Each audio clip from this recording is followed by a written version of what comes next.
Okay. Hi, everybody. I hope all are as well as can be.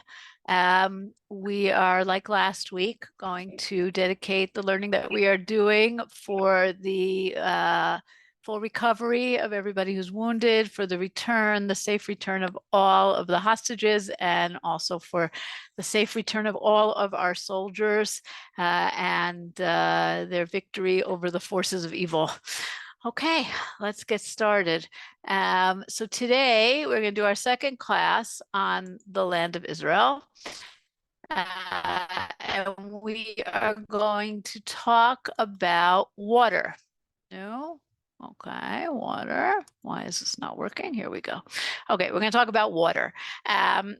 So water, of course, is extremely significant, particularly in the land of Israel. It's also very significant this time of year, right? Just a week and a half ago, we had our Tfilat Geshem. We changed from asking for dew to asking for rain, Mashiv HaRuach U'Morid HaGeshem.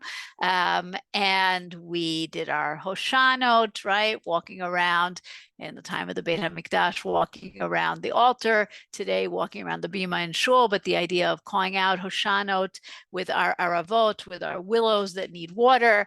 And water is, of course, very, very important and scarce in the land of Israel. And it's something that definitely defines our relationship to the land and our relationship to God. And we'll see that in a minute. But I always, whenever I teach about water and about rain, I always remember a story from when I was visiting in Canada. I was visiting my in-laws and we were staying by their cottage, which of course is in an area that's called, I don't know, something like 1,000 islands or whatever. It's all water, it's all lakes. And a guy came to fix something in the house and he was talking to my husband and he said to him, "So where do you live?" "Oh, we live in Israel. What's it like there?" My husband's telling him a little bit about the country, and we have the Kinneret. It's one lake. And the guy looks at him like, "You have one lake?" How is that even possible that there's only one lake in the whole country? So water is something that is scarce here. It's a very rare and precious commodity, and that, of course, magnifies its importance. So just for the sake of people who were not here last week, if you were here, I apologize. We'll just do this quickly. There's a very, very basic difference between the land of Israel and the land that the Israelites come out of, right? And that, of course, is the land of Egypt. And Moses, in his final speech in Sefer Devarim, in the book of Deuteronomy, when he's preparing the people for entering the land, one of the things he says to them is, the land that you are about to enter is not like the land of Egypt. And that's why I brought this great satellite photo, because you could see this is a picture of Egypt at night. And Egypt is a very vast country, but everybody lives along the Nile. Okay, the Nile is life in Egypt. Everybody needs the Nile. Without the Nile, you can't survive. It is a constant, never disappointing source of water. On the other hand, you can only live where the Nile reaches. And that's true, certainly was true thousands of years ago, but it's even true today. On the other hand, the land of Israel is Eretz Harim Ubkaot. It's a land of hills and valleys. Matar Hashamayim Tishtem. It's a land that doesn't have that constant source. Okay, we're going to address some of the water sources in the land of Israel in this Zoom, but we don't have a constant, never failing source like the Nile. Our water comes from rain, and rain is something that, when it comes, it's wonderful, but it doesn't always come. And that's why we pray for rain. And that's why rain is deeply entwined in Jewish thought, in the Torah and the rabbis, with reward and punishment, right? God communicates with us through rain. And we see that even today in the land of Israel, by the way. Even today, okay, it's been a little overshadowed in the last week and a half. We've been dealing with other things. But usually the first big rain of the season, very big deal, right? It's reported all over the news. The kids go outside with their umbrellas and their rubbers. We're excited. We're excited about rain. And when it doesn't rain, when it's a dry year, it's something that is reflected. People are disappointed. People are upset. It's on the news all the time.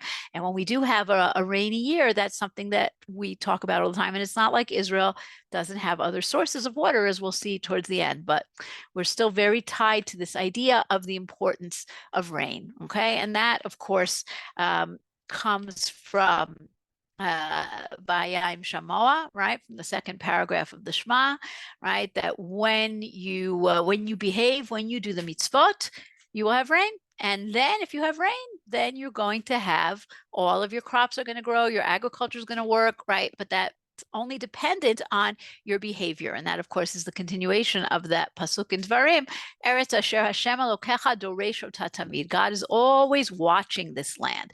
There's a back and forth. There's a sachar va'onesh.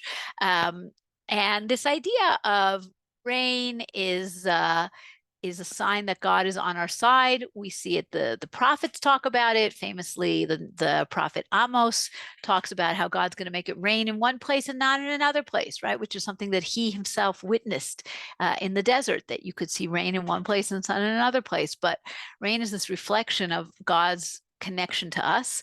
And that's why we have this great Gemara in Ta'anit. Rabbi Yehuda said, a rainy day is as great as the day the Torah was given, right? So this is the exact opposite of rain, rain, go away, right? Our approach is a rainy day is a gift from God, right? It literally is a gift from God. And rain and water in general, not just rain, but water in general, of course, is a metaphor for many different things the rabbis talk about. It's a metaphor, of course, for life, but it's also, water is also a metaphor for Torah. It's a metaphor for kings and the long life of kings. The other great metaphor, of course, in the land of Israel, and we'll get to that in a few classes, is the opposite, right? Is the inverse, and that's the desert, right? The desert is also very important metaphor in Judaism, but we'll leave that aside for the moment. So let's talk a little about water sources. Okay, so in Israel, we have this concept of a nachal or a wadi.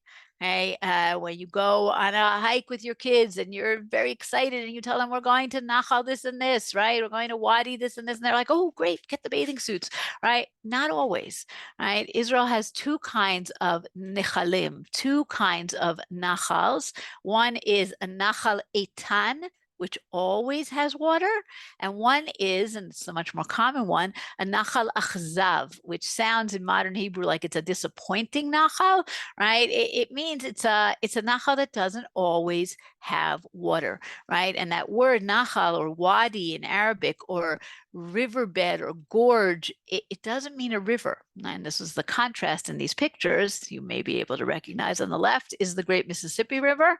Okay, we don't have one of those. Okay? The Jordan is hardly comparable.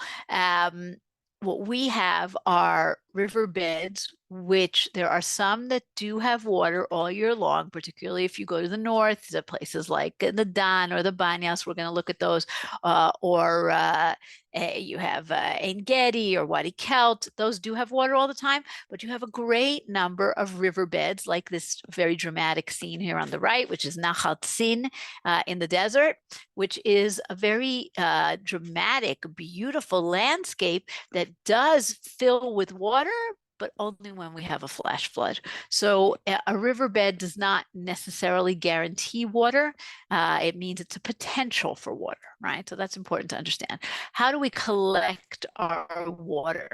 Okay, so there are a number of ways. There's a number of ancient examples of water collection or water sources. Okay, so the most famous one is the most confusing one is in the picture on the left. And even if you don't read Hebrew, it should be easy to understand what we're looking at. We have two things which sound very similar in Hebrew, and that's why they're confusing. In English, they do not sound similar. We have a bor on the left here, okay, and we have a be'er. A bor is a cistern. A be'er is a well. Those two things do not sound at all similar in English, but in Hebrew, they can be confusing. Okay, what is a bor? A bor is basically a hole in the ground, okay, that usually has some kind of channels leading water to it. We'll talk about that in a second. Okay. And in order for the water to be retained, it has to be plastered in some way, but it's not a water source. It's a receptacle for the water that is going to flow into it. And in order to live in this land, certainly in the desert, you need to have quite a lot of borot, of cisterns, right? And on the right here, you have one of the great cisterns at Herodian, right? The desert fortress that Herod builds because there's not enough rain. So when you have rain and in the desert, you can have these flash floods, you have to be smart enough to build channels to direct the water into your cisterns. You have to build big enough cisterns that you can not waste any of that water. You don't want any overflow. You want it all to flow into your cistern, okay? But you want to have aqueducts. You want to have channels that are going to lead that water there. That's why we have this well-known Gemara in Brachot, right? Which is talking about King David and the people of Israel and how they can make a living. And he says to them, go and, do business with each other. And they respond to him and they say, a single handful of food does not satisfy a lion, and a pit will not be filled merely from the rain that falls directly into its mouth. Ein habor mitmale michulyato. The chulya, the opening of the bore, is this: we can never rely on just that little bit of rain that falls directly over the chulya. That's nothing. We need to have channels coming from all directions to fill up the bore. Okay, so that's the rabbis understood that very clearly. Everybody in ancient times understood that very clearly, and you needed to keep those channels clean, right? Just like you clean out your roof gutters every fall. You got to clean out your channels for the cistern so that the water will flow in there. A be'er is something else entirely. A be'er is when you dig until you reach groundwater, mei tehom. Okay, and that's what you have down here. A be'er, a well, on the one hand is a lot of work, right? Sometimes you need to dig very deep in order to reach the water. And I have two examples here I'll show you in a minute.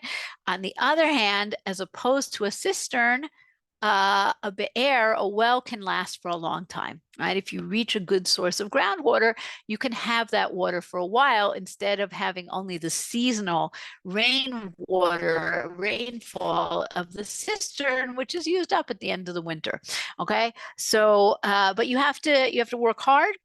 You have to make sure that nobody stops up your wells, right? And that's the example we have here from Sefer Breshit, right? What's the main thing that that Isaac is doing all the time? He's redigging wells. Okay? Isaac dug and knew the wells which had been dug in the days of his father Abraham, which the Philistines had stopped up after Abraham's death. The well doesn't usually dry up. It can happen if there's climate change, if there's some drastic catastrophe, but usually the well doesn't dry up. What happens is that people can stop up the well. So that's why he has to keep on redigging the well, because the Philistines, in their destruction, stop up the well. So I brought you two pictures here.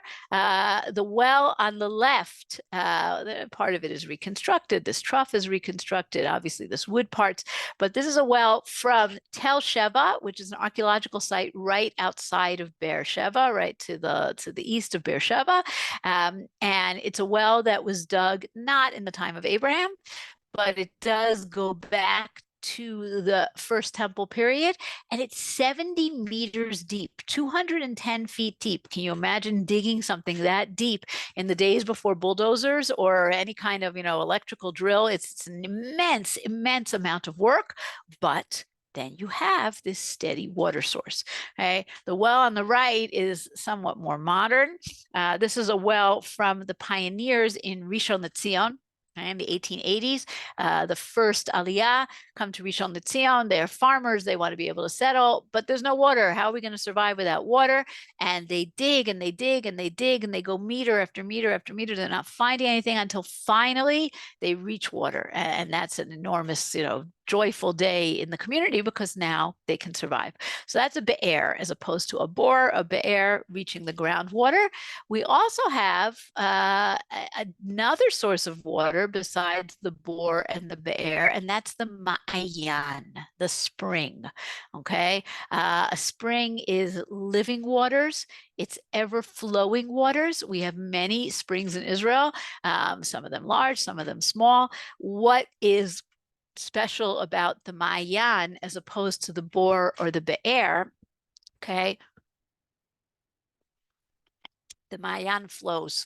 Right? The Ma'ayan flows and it keeps on going and it doesn't stop. And it's new water all the time, as opposed to sitting water, which is what both the bore and the be'er are. And that's why we have this beautiful lesson from Pirkei Avot. And we read these things, and this is what we were talking about a little bit last time, right? We read these statements by the rabbis or the prophets, and we say, oh, that's a nice image, but we don't really think about it. But these are the images that they saw in their daily life, right? So Rabbi Yochanan ben Zakkai had 5 students, and he enumerated their virtues. Here are 2 of them. Rabbi Eliezer ben Hyrcanus is a plastered cistern which loses not a drop. Bor sid she'eno me'abed tipa. Okay, plastered cistern. This is a good example here on the right. This is in a monastery, a Byzantine monastery in the Judean desert called the Avtimus Monastery. It's an amazing, huge cistern that is designed to catch every one of those drops of flash floods.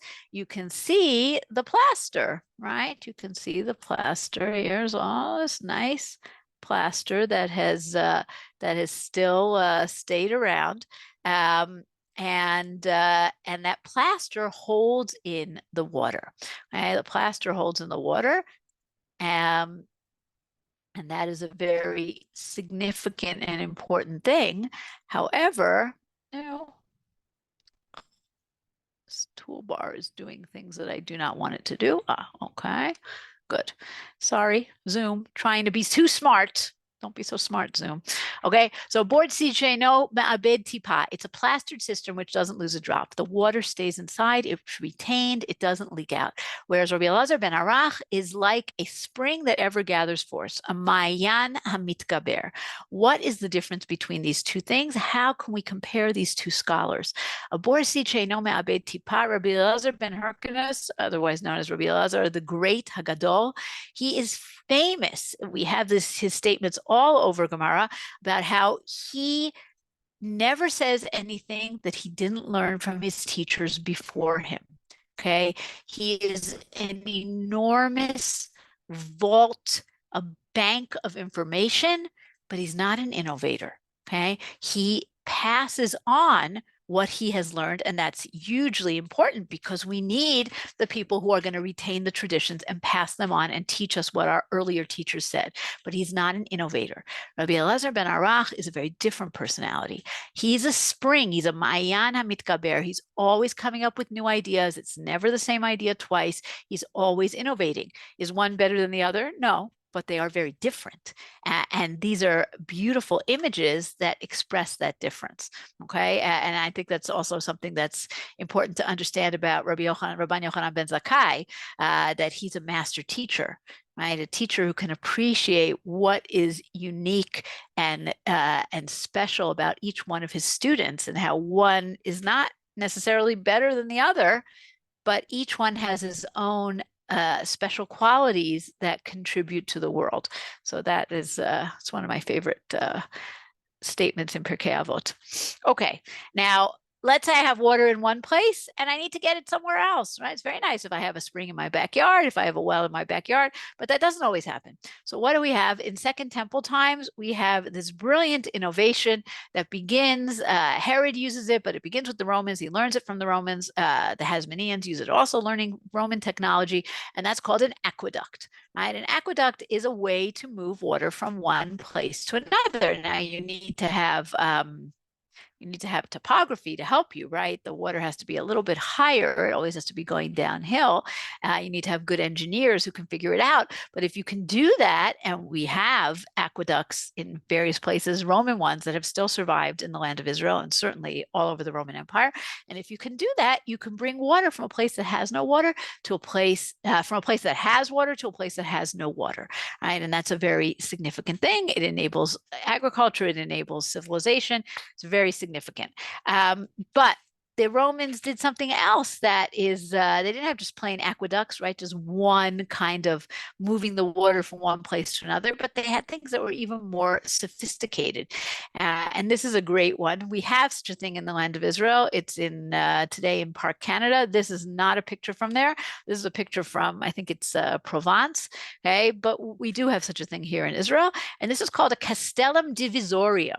Okay, and the idea is like this: the water comes in at one end, okay, and then it goes out in different directions. It's not, you can send one out to one side, one field, and one out to a pool, and it goes out and one goes in one way, it comes out in another way. It's this nice hub, I guess is the word we're looking for, right? The rabbis, of course, are familiar with this also. And like everything else in their world, they use it as a metaphor to teach something.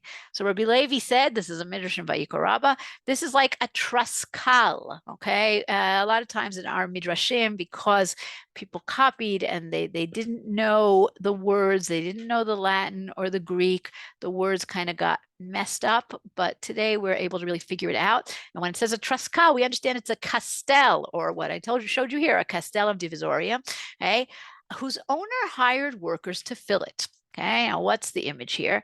The foolish one says, what good am I doing? I fill on one end and it goes out the other. The wise one says, aren't I getting paid for each bucket I put in? Now, whenever I teach this medrash, I always say it's very consoling because that's the mashal, right? That's the parable. What's the nimshal? What is it teaching you? Okay, the nimshal says, I learn and I just forget and forget. It goes in one ear and it goes out the other. And what good am I doing? I fill it on one end and it goes out on the other. And the wise one says, okay, but I'm getting sachar. I'm getting reward for every bucket that I'm putting in. So maybe I'm not remembering everything at the end of the day, but God sees my efforts and I get reward. So we can, those of us who are somewhat forgetful can feel good from this nice mashal. Okay. Besides rain, okay, we also have something that's very important towards the end of the summer, in the springtime, and that's dew. Okay, tal. We in the summer months we say v'tein tal livracha, and in the winter we say tal umatar. We want dew and rain. But in the summer, we don't want and we don't expect to have rain. So we only want dew, because dew is also important. Even when you don't want rain, you still want some wet in your garden, right? You want to wake up in the morning and your flowers have some moisture there. And we think of dew as something very good, right? Tal is gentle, it's benevolent, right? We have this beautiful, beautiful verse in the book of Hosea and Shabbos Shuvah, Ehyeh katal Yisrael, right? God says, I will be to Israel like dew, yifrach kashoshana, God will blossom like the lily, v'yach shorashav kalibanon, he shall strike root like a tree in Lebanon. So here we have tal, that the cobweb is shaped like the land of Israel. Yeah, I guess so. I think we're seeing Israel everywhere. My sister showed me sent me a picture of how her schnitzel looked like the land of Israel. So I think we are programmed to see that right now. But here, tal, of course, is a good thing, right? Tal is a gift, it is a blessing. But we also have another pasuk, also in Hosea, right, which is not a positive imagery of tal. Ma e'aseh lecha Ephraim, ma e'aseh lecha Yehuda, v'chazdechem ka'anan boker, u'ketal mashkim holech. What can I do for you, Ephraim? What can I do for you, Judah? When your goodness is like morning clouds, like dew so early gone. Sometimes you have dew that it just dissipates very, very, very quickly. It doesn't actually give any real moisture to the plant. It doesn't give any blessing. And that's how the Navi is comparing the children of Israel, Ephraim and Judah. Oh, you think you're so good. You go and you do all your good deeds. No, it's all gone in a second, right? Your tal is actually harming and not helping at all. So tal has these two directions that it can go in. It can be a blessing, but it could also be a curse. Okay, so from this kind of general look at water, we're going to move into more particulars, okay, and the bodies of water in the land of Israel. Okay, we're not going to look at the Mediterranean, at least not this time, but we are going to look at the other bodies of water that we have here. And the most important one to start with, of course, is the Jordan. Okay, the title is actually a song by Naomi Shemer, Lashir Zekmo Yarden, to sing is to be like the Jordan, right? That you start out in your life very full and flowing and rich, and you ultimately end up in the Dead Sea. It's actually a beautiful song if you look it up on YouTube after the class. But the Jordan is Israel's only real river. Okay. It begins up here. We're going to see the source waters in a minute. 3 source waters all the way far in the north, flows down into the Sea of Galilee, into the Kinneret, flows out, flows down, and ends up, its terminus is in the Dead Sea. Okay. Along the way, it's fed by other springs, by other rivers like the Yarmouk, like the Yabok, right? Like the Zarqa in Jordan. Its name, Yarden, we think comes from Yored, as in it flows all the way down to that lowest point of the Dead Sea. Jordan, as we're going to see in a couple minutes, is very important in biblical times. If you look over here on the map on the right side, you can see how it's a border, but it isn't a border, right? Because on the west side of the Jordan are most of the tribes, right? Are 10 and a half tribes. But on the right side of the Jordan, you also have Reuven, Gad, and half of Manasseh. You also have non-Jewish nations, Ammon, Edom, right? Moab, not Edom, Ammon and Moab. So the Jordan is a quasi border, let's say. Okay, it runs almost the length of the state of Israel, not quite. It's 251 kilometers. Okay, the Jordan source waters, there are 3 source waters. Just look back for a second, right? Those source waters are up here. Okay, these 3 up here, as well as snow melt. Well, we don't have the Don in this picture, but they're all up here. Okay, as well as snow melt from the Hermon. Okay, so the source waters are the Banyas, right? And anybody who's been to Israel, certainly if you've been in the summer, you've come up to the north and you've seen the beautiful national parks. It's one of the few places in Israel where you really can see enormous amounts of flowing water. Right, that's not such a thing we see so much in Israel, but certainly in the winter, but even in the summer, these are nichalim that are etanim. They are very strong. They are flowing all the time. Okay, so you have the banyas, you have the dan, and you have the sneer or the chatzbani. Okay, the sneer is the Hebrew name. We have it in Tanakh. The chatzbani is the Arabic name. Because these waters are so strong and so powerful, there's always been civilizations near these waters. The Dan, of course, is the story of the tribe of Dan that moves from the center of the country. They don't like being squeezed by the Philistines. They move up north. They take land up there. And of course, we have by the national park of the Dan, where the source waters of the Dan are, we have Tel Dan.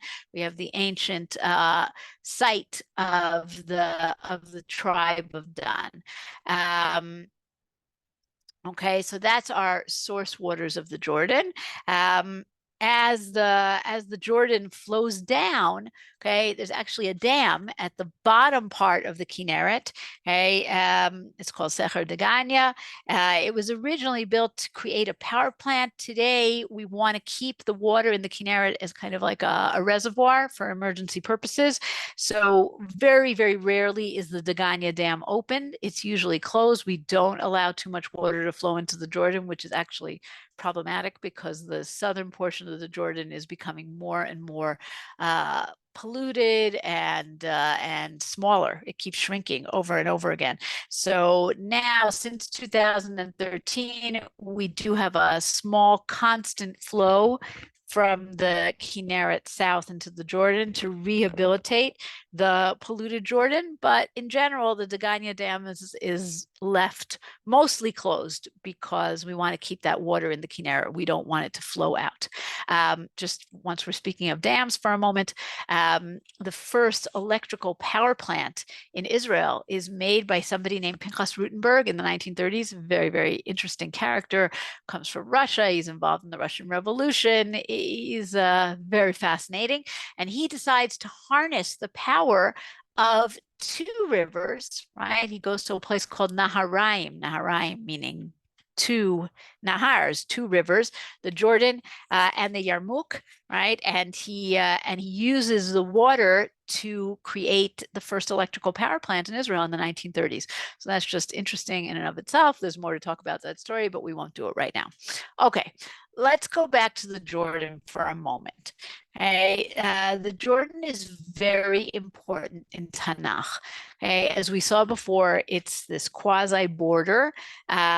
It's also the area where we enter the land. Okay, when we come into the land after the Exodus from Egypt, after the wandering in the desert, we come into the land when we cross the Jordan opposite Jericho, right? And how do we cross? We cross because there's a miracle. The water is stopped, right? The priests walk into the Jordan.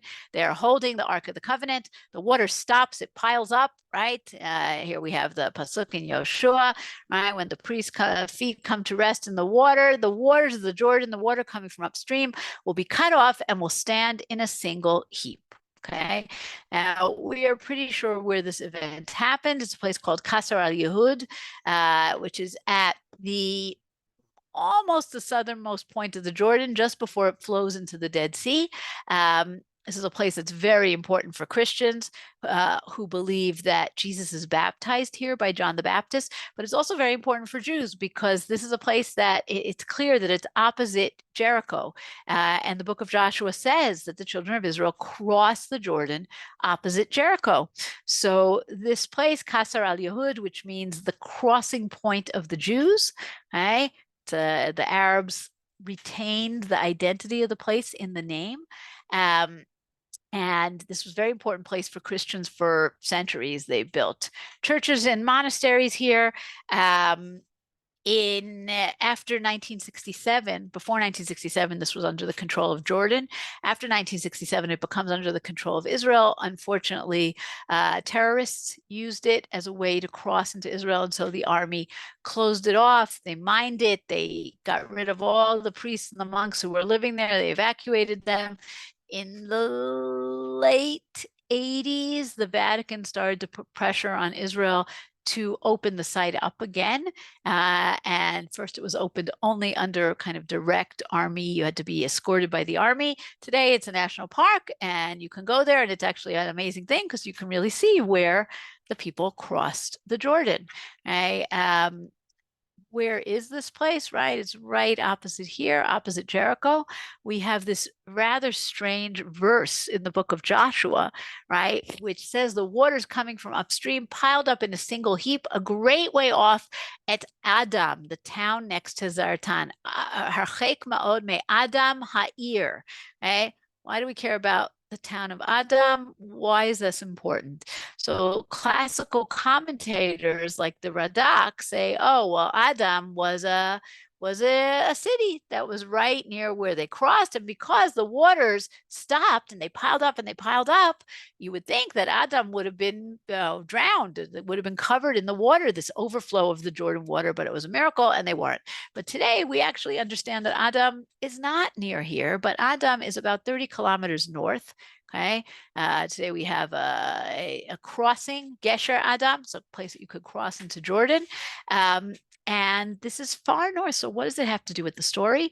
So we have a very nice explanation by a scholar named Ze'ev Ehrlich, who says every once in a while there's a storm, usually a little bit of an earthquake, and stones fall from the hills and block up the Jordan. Now, this happens not over here near Jericho, where if you've ever been here, you know that there's plains. It's nice and flat over here. But if you go further north, the mountains, as you can see in the picture here, come right up close to the Jordan. And if you have an earthquake, boulders are going to be knocked loose and will actually stop up the Jordan River for a half a day, for a day, sometimes even for 2 days. We have evidence that this happened in 1927, the last time we had a big earthquake in Israel.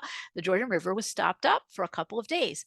Ze'ev Ehrlich says maybe this is what's happening with our story, right? Now you'll say, oh, but that's, we don't want to think of it that way because this is a miracle. God does a miracle. He makes the water stop. No, it is a miracle because it happens at exactly the right time, right? A miracle can be nature if it's timed exactly right. And it's actually a beautiful explanation because here we are coming into the land. We need to start living our lives more naturally. And so our miracles are also somewhat more natural. Okay, if you go along the Jordan and you don't go so far down, but you go much closer to the Kinneret, right, where the Kinneret empties out again into the Jordan, you'll find a site that's called Yardenit, which, unlike Qasr al-Yehud, which you may have been able to tell, is not exactly super clean. Okay, it's actually rather polluted, not just muddy. Yardenit is actually pristine and beautiful and a lovely place to go swimming. It does not seem to be the place where the story of Jesus and John the Baptist happened, but people were not so picky. And actually, Israel very cleverly, in the years when Qasr al-Yehud was under Jordanian control, Israel wanted Christian pilgrims to be able to come and go to this important site where Jesus was baptized. And they said, well, okay, we can't go there, so we'll create an alternate site. And that's what they did. And even today, you have many, many groups that will come to Yardenit, either because they happen to be staying in the north and it's more convenient, or just because it's a much nicer site. So that's Yardenit. Okay, we're going to move on a little to the Kinneret. Okay, the Kinneret is our one lake. Yes, we call it the Sea of Galilee, but let's be realistic. It's not a sea, it's a lake. Okay, it is 21 kilometers from north to south. At its widest point, it's 13 kilometers wide. This is rather small. Why is it called the Kinneret? Some people suggest, we already have the name in Tanakh. Some people suggest that it looks like a kinnor, that it looks like a harp, and that's where the name comes from. We're actually not 100% sure that that's where the name comes from, but it's a good suggestion. It is the main reservoir, as we mentioned. It's the largest reservoir in Israel. We do have other reservoirs, but this is the largest one. Because it's a constant source of fresh water, so it has sites around it already from prehistoric times. Very important in Christianity. You have a lot of stories that take place in the New Testament that take place around the Kinneret. Also very important for early Jewish settlers of the second Aliyah, who come and create places like Degania, right, or Kfutzat Kinneret. These are very important sites. We are always very concerned about the water in the Kinneret, how much water there is. We don't want the water level to get too low or the groundwater will be contaminated. So we're always kind of on this watching the Kinneret. This was put up, I don't know, a long time ago, at least 10 years ago, to be like this Kinneret meter. to understand how much water is in the Kinneret at any given point. And we watch the Kinneret's progress like a parent watches a child's report card, right? We'll always say, is it up? Is it down? How's it doing, right? We drive up there in the springtime and we say, oh, look, the beach that was, exposed last winter is now covered up, right? We're always watching. This water, though, does not only stay in the Kinneret. Like we said, it's a water reservoir, but it's also a conduit. We have this amazing project that was created in the early years of the state in the 50s and the 60s, spearheaded by someone who eventually became prime minister, Levi Eshkol. But before he was prime minister, he did many other things. And one of them was to be the head of the whole water project of Mikorot and creating this, what we call the Movil Ha'artzi in Hebrew, or in English, the national water carrier. And you can see that it goes from the Kinneret. There's a pumping station, the northwestern part of the Kinneret called Sapir, pumps the water to a huge reservoir called the Eshkol Reservoir right over here, and then pumps it in two lines to the center and to the south and to the Negev. Okay, so very, very important project. The idea to do such a thing was already, the idea already existed in the 1940s, but it was only put into action in those first decades of the state. Okay, moving from the Kinneret to our other sea again in quotation marks, and that's Yam HaMelach, right, or Yam HaMavet, the Dead Sea or the Salt Sea. Both of the names are important names that we use all the time. Tanakh also has another name, the Yam HaKadmoni, okay, the Eastern Sea. Now we're going to see some prophecies about the Eastern Sea. The Dead Sea, of course, is famous for its very large deposits of salt and of minerals. Almost nothing, like a few microorganisms, but almost nothing can live in the Dead Sea.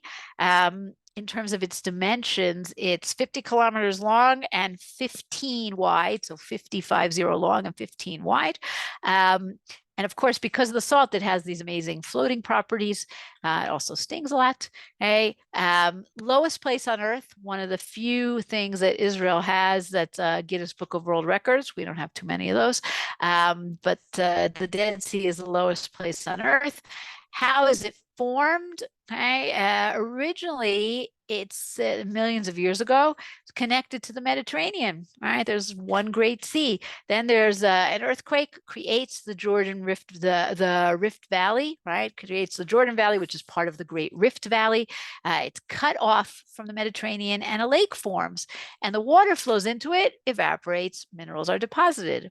Flows in, evaporates, minerals are deposited. So the minuscule amount of salt and minerals that are in the Jordan, right, because they're coming from natural springs, okay, accumulate and accumulate and accumulate over millennia, so that you have this incredible repository of salt and minerals that makes the Dead Sea really something unique in the world. Today, it is rare that you have any kind of boats on the Dead Sea. Today, you have mainly for environmental purposes. People take out boats to show how the sea is shrinking. It's a tourist kind of thing.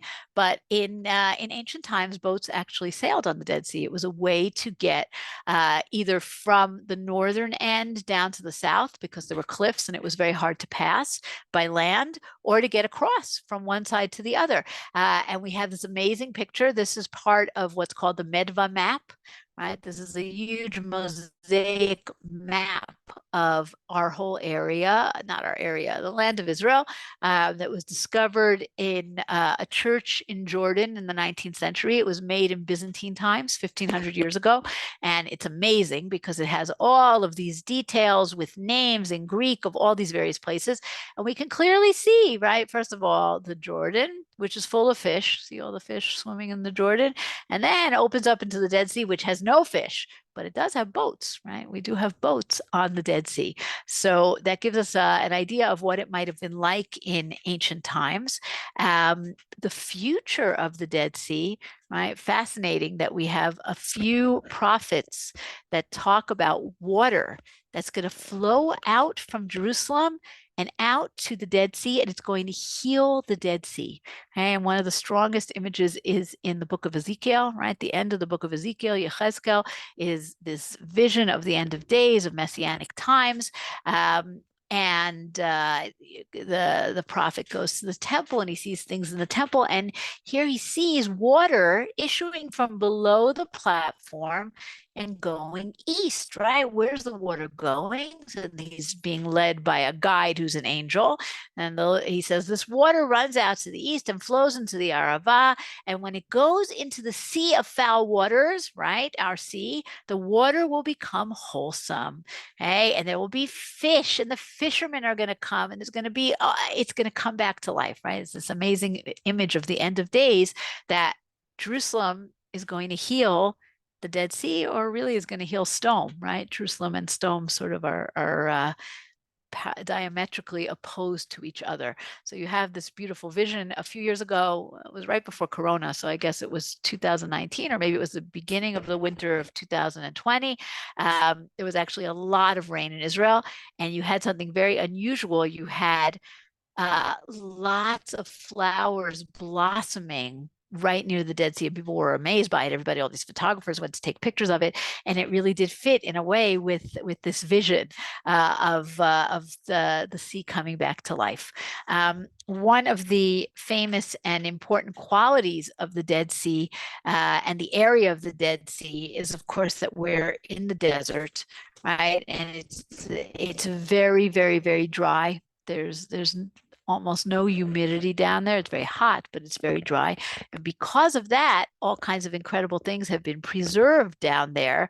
Organic material, which normally is not preserved for a very long time. But of course, down near the Dead Sea, we have the most famous example is the pictures that you have here, the Dead Sea Scrolls, right? Parchment, organic material, which by all accounts really is not supposed to last so long. And yet it lasted more than 2,000 years down near the Dead Sea. But besides that really big thing, we've also found smaller things, pieces of fabric, other kinds of organic material, and even what we mentioned last week, the date pits, right, that were discovered in Masada and in Qumran, and that were actually able to be brought back to life. So this low humidity is actually an amazing gift, not just because it feels nice, but for archaeologists. The main issue that's going on with the Dead Sea today that we are becoming more and more and more aware of is the shrinking of the Dead Sea, right? And you can see that very dramatically and terribly in the pictures on the right, okay? The size of the sea in 1972, right? Take a look at these satellite pictures, 1972, 1989, and 2011, right? And I don't even have a more contemporary picture. The sea is shrinking at the rate of 1 meter, 3 feet per year. Okay, it's an almost inconceivable number. It's a terrible number. Why is this happening? And more importantly, which I have less of an answer for, what do we do about it? Okay, so it's happening. That's easy to answer. It's happening because we are stealing from the Dead Sea in both directions. As we mentioned before, we don't allow very much of the Jordan to flow into the Dead Sea. We want to hold on to that water in the Kinneret or use it for the national water carrier.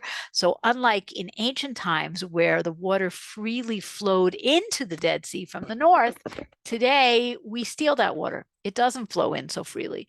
The other thing that we do, which is more active even, that's, you could say, a little bit passive, this is very active, is at the southern end, and that's what you're seeing in the picture here, and also very dramatically in these pictures, we're actually drying up the southern end of the Dead Sea. And if you drive all the way down to the south, you'll see that there's actually a land bridge, and the northern part of the Dead Sea is disconnected from the southern. There are like these little canals that connect it, but that's it, because we have something called the Dead Sea Works. Now, the Dead Sea Works was a brilliant idea that was started in the 1930s by an Israeli engineer, a pre-state Israeli engineer named Moshe Novomirsky, who said, you know, the minerals that are in the sea are actually really valuable, right? Now, we think about the mud and we use it for cosmetics, but that's like a drop in in the bucket. There's potassium, right? There's all this stuff that's actually very useful. And he said, let's mine that. Let's take out those minerals and we can create an industry. Now, the original Dead Sea Works was in the north, but in 1948, that area was conquered and destroyed by the Jordanians. But soon afterwards, in the late 50s and the 60s, a new Dead Sea Works was created at the southern edge. On the one hand, it brought a lot of money into the Israeli economy. That's very important. On the other hand, it is ravaging the sea. And not only is it disastrous because we are losing an amazing natural phenomenon that has no like in the world, but it's actually also causing other kinds of damage, right? Remember those commercials where you say, don't mess with Mother Nature, right? When you mess with Mother Nature can mess back. And about 15 years ago, a crazy phenomenon began near the Dead Sea, and that's where these sinkholes, bolanim in Hebrew, started opening up. The ground literally started to open up. Okay, this picture on the right here is a picture of the Ein Gedi Spa, which was destroyed because of sinkholes, because the ground actually opened up. What happens, right? Today we have more than 7,000 sinkholes in this area. What happens is that as the Dead Sea recedes, the groundwater, right, underneath the earth is also receding and leaving a vacuum. Sweet water from the various springs nearby flows in and dissolves whatever earth there is. So you have this vacuum, and then holes open up. So what are we going to do about this? How are we going to solve this problem? It is a problem. There's one silver lining to this problem, which is that it's an environmental problem, which is shared by Israel and Jordan and the Palestinians. And environmental problems tend to be things that bring people together more than politics. And so everybody's sort of trying to figure out this solution. This is a problem that's been discussed for a long time. Theodor Herzl, and this is the quotation you have here on the left, Theodor Herzl in his book Alt Neuland talks about a canal from the Mediterranean to the Dead Sea to bring water, right? That's going to create power. We also talk about a canal from the Red Sea to the Dead Sea, right? All of these canals, which are, on the one hand, good, right? We would put more water into the sea. On the other hand, how is that going to change the ecosystem if we bring seawater into an area that had mostly somewhat salty fresh water? Everything's going to change. So meanwhile, not too much has been done, but there is growing awareness of this problem. There are people who are taking people out in boats on the Dead Sea to see what's happening. There's an artist in Israel, Sigalit Landau, who just had a very well-received exhibit in the Israel Museum where she had all kinds of things that she kind of soaked in the Dead Sea, and they were covered in salt, and this was to raise environment and raise awareness of this issue. So it is something that people know about.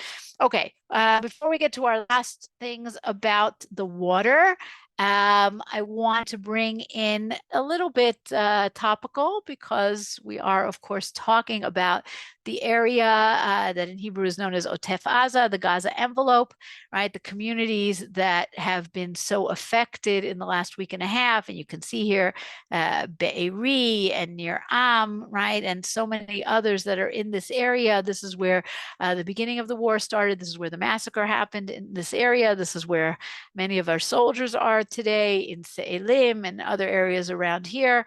And so I wanted to kind of bring that into our story today. How is there even settlement in this area, right? This is an area that doesn't have water. We don't have the Jordan. We don't have the Kinneret. We have very little in the way of natural springs. In 1937, Britain comes out with something called the Peel Commission report, where they divide up the land between Jews and Arabs. It doesn't happen. It's a proposal. But in this proposal, they gave the Negev to the Arabs. And the Jews woke up and they said, wait a second, this proposal might not have passed, but something is going to pass one day. And we need to increase facts on the ground, Jewish settlement in the Negev, because if we don't have communities there, this is going to be given away. This is going to be given to the Arabs, and we need to push to have more settlement in the Negev. Very nice, but how do we do that without water, right? And we're talking about the 1940s. Communities that we're talking about are agricultural communities. Even if they're not agricultural communities, how do you survive without water? And there's very little water in the Negev, and they don't know what to do. And they go to this guy here on the left, Simcha Blas, who's an engineer. His original thought is to do something that only actually happens, as we said, in the 50s, a national water carrier bringing water from the north. Israel does not have the resources to do that in the 1940s. So instead, what do? They actually find a nice amount of water, springs near Am. Okay, that's what we have over here. 1 second, I just want to make sure that I'm saying this correctly and I'm not messing us up. Yeah, okay, so there's a lot of water.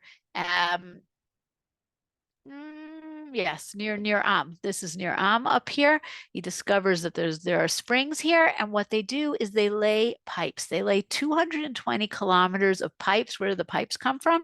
They actually come from London, where they were used as ways to put out fires during the Blitz, and somehow they make their way to Israel in the late 40s, mid 40s, and they lay 220 kilometers of pipes. One line going down here to the communities out in the south and the west, the other line going more towards the east. And because of these water pipes, we are able to create what are called the 11 points of settlement in the Negev, 11 communities that are created overnight. Okay, and in honor of this amazing feat, we have a poem that was written by the national poet of the time, Natan Alterman, and he called it a concerto for a pipe, concerto latzinor. And I'll read it in Hebrew and translate. Lo pa'am nechleku deot chacham vapeti, et hahistoria mi oseh lemi hayitaron. Often the fool and the wise man argue, who makes history? Who has the advantage? Echad machriz, osim ota hakabinetim, sheni shar hapkidot, shlishi to'en hahon. Echad sach hanasi, echad sach hasenator. So one says it's the cabinet, another says it's the administrators. A third one says no, it's the money people. Another one says it's the president. Another one says it's the senator. Hasenator nachon, ach yitachen ki ad lesof davar yuvrar od she'ota asa ha'instellator asher kivein sinor in beres lamidbar. They may all be right, but really it's the plumber who brought the pipes with the water to the desert. And when those pipes were brought, we were able to have water and we were able to survive in the Negev. And this is the 11 points of settlement in the Negev. Some of them are still around.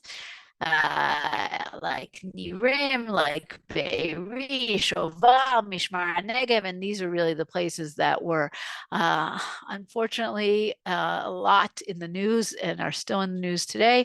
And that's a conversation for another time. But these are communities, right? This is what we call a community. Basically a few huts that some young people created so that there would be settlement in the Negev. Okay, the last little bit we'll do is we'll talk just a minute about wastewater treatment and desalination. As much as we said, rain is important.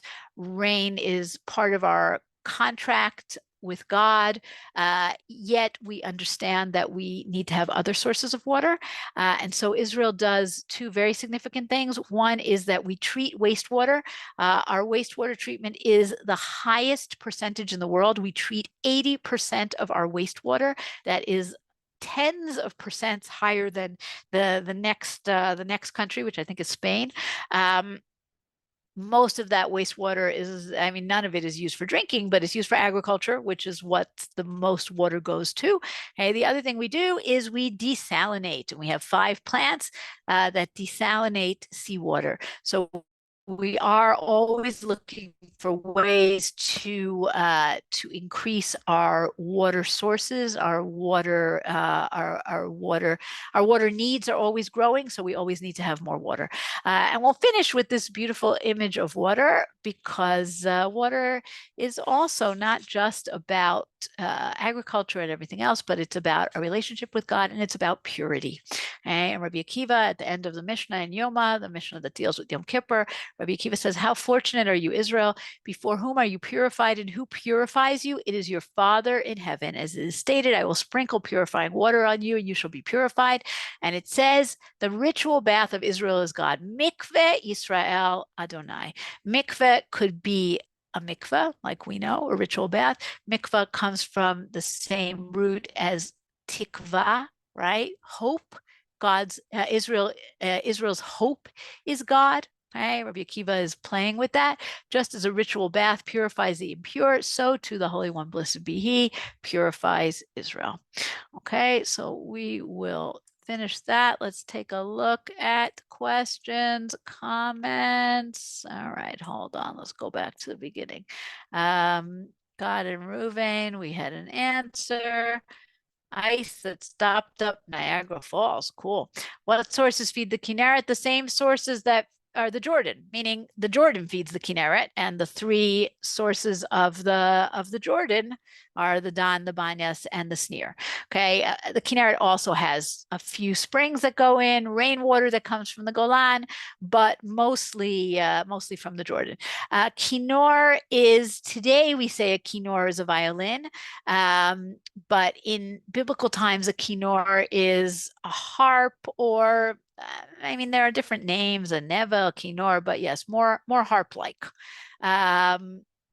Various streams, right? Okay. 416 Toronto area code. Don't know what that means. Okay, is the water flowing from under the temple from May to home? Yeah, right. So Mona asks an interesting question. When the Nevi'im talk about this water, what are they talking about, right? We don't have water. Jerusalem has one spring. It has the Gihon spring. So this idea that there could be water flowing out of Jerusalem in Yechezkel, it's coming from under the Mikdash. In Zechariah, it's coming from Har HaZeitim, right? Har HaZeitim is going to split in two and there'll be water. That's kind of a miraculous idea. It's not that there is a water source necessarily, but this is the miracle of the end of days. How wide was the Jordan when Yoshua crossed? Not very wide. Right. And that's a good question. It's a question people ask every time I take them there. It was wider than it is today, for sure. However, main idea, I think, is that it's a miracle to show that God is with Joshua like he was with Moses, right? And it's not necessarily that they couldn't have waded across, but we want to have this dramatic moment of entering the land. Why isn't more water released to the Dead Sea in winters with a lot of rain? Yeah, so when we have a lot of rain, everybody's like watching the news and they say, oh, is Secher Degania going to be opened? Is it going to be open? Is it going to be open? There are lines. There's a protocol, right? There's the lower red line, the top red line, and it's only when there's really a ton of rain. They might change that, but at the moment, that's the way they do it. Pipes to transport and not fire rockets. Yes, yes. Chatzerim is still around. Yes, Chatzerim is an Air Force base. And that's all. Thank you, everyone. Okay, I don't have any announcements because I'm not Rabbi Kelman, so everyone should have a good and a safe week. Certainly all of my friends here in Israel who joined, but everyone all over the world.